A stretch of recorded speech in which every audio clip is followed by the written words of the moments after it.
नमस्कार. महासागरच्या खरीखरीमध्ये मी सुजाता आपले स्वागत करते. यंदा हवामान खात्याने चांगला पाऊस पडेल असे अनुमान व्यक्त केले होते. हवामान खात्याच्या अंदाजाप्रमाणे पाऊस चांगलाच पडला, म्हणजे हवामान खात्याचा अंदाज चूक नाही, पण जो पाऊस पडला तो विषम पडला. काही ठिकाणी पावसाने तांडव केले तर काही ठिकाणी तो तांडवापेक्षा कमी पण नुकसान होईल अशा पद्धतीने पडला. त्यामुळे राज्याच्या बऱ्याचशा भागांमध्ये या पावसाने असा काही तडाखा दिलेला आहे की ज्यामुळे शेती उद्ध्वस्त झाली आहे आणि शेतकरी अक्षरशः संपूर्ण उघडा पडलेला आहे. असे म्हणतात की आता पडणारा पाऊस हा परतीचा पाऊस आहे, म्हणजे आता यापुढे मान्सूनचा पाऊस संपणार आहे.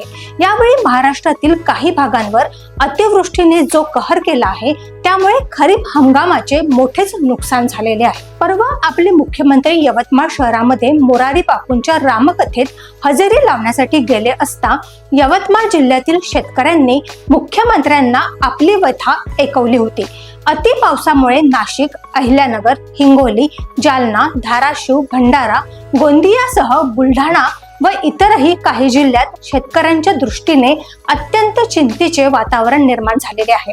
हा पाऊस केवळ आपल्यावरच कोपला असे नाही, तर पंजाब, हरियाणा, हिमाचल प्रदेश, जम्मू काश्मीर आणि उत्तराखंड या राज्यांनाही पावसाने दणका दिलेला आहे.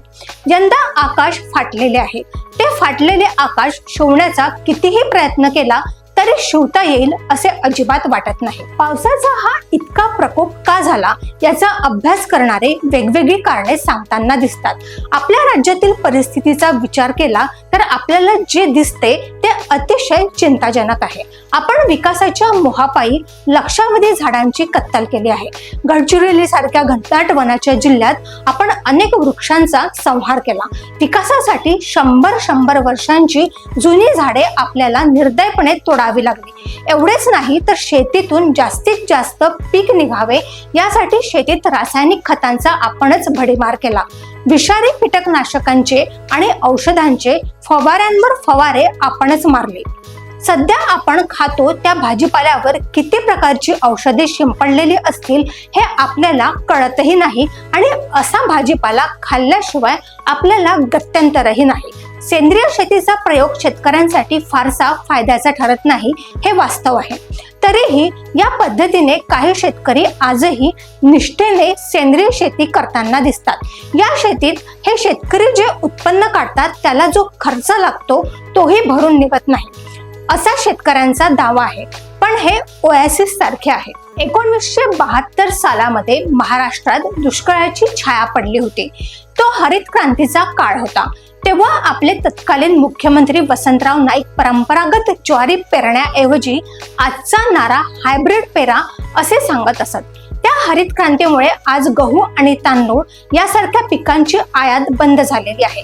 अन्यथा आताच्या प्रौढ पिढीला PL 480 अंतर्गत येणाऱ्या अमेरिकेतील पशुखाद्य म्हणून वापरल्या जाणाऱ्या मिलो धान्याला आपल्या नित्याच्या जेवणासाठी वापरावे लागले होते. या मिलो गव्हाबरोबर जे गवत आले त्याला त्या काळी काँग्रेस गवत म्हणत असत, पण नंतरच्या काळात त्याला गाजर गवत असे नामाभिमान मिळाले.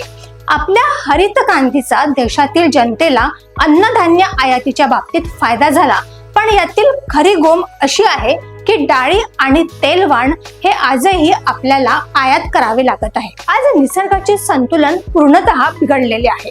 आसेतू हिमालय सर्वत्र पावसाचा असमतोल मारा सुरू आहे. त्यामुळे कुठे अतिवृष्टी तर कुठे अनावृष्टी असा प्रकार सातत्याने दृष्टोत्पत्तीस येत आहे.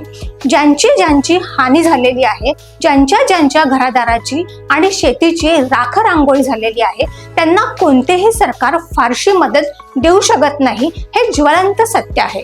आम्ही वर म्हटल्याप्रमाणे आकाशाला शिवता येत नाही, नद्यांना अडवता येत नाही आणि सागराला बडवता येत नाही. आता तर असे म्हणावे लागते आणि पुढेही म्हणावे लागेल की गेलेले वर्ष बरे होते. हतबल मानवतेची ही व्यथा आणि शेतकऱ्यांची करुण कथा भविष्यातील भयावह स्थितीची दिशानिर्देशक आहे हेच खरे. अशाच घडामोडींसाठी बघत रहा महासागर. अजूनही तुम्ही आमच्या चॅनलला सबस्क्राईब केलं नसेल तर लगेच सबस्क्राईब करा, लाईक करा, शेअर करा आणि बघत रहा महासागर. नमस्कार.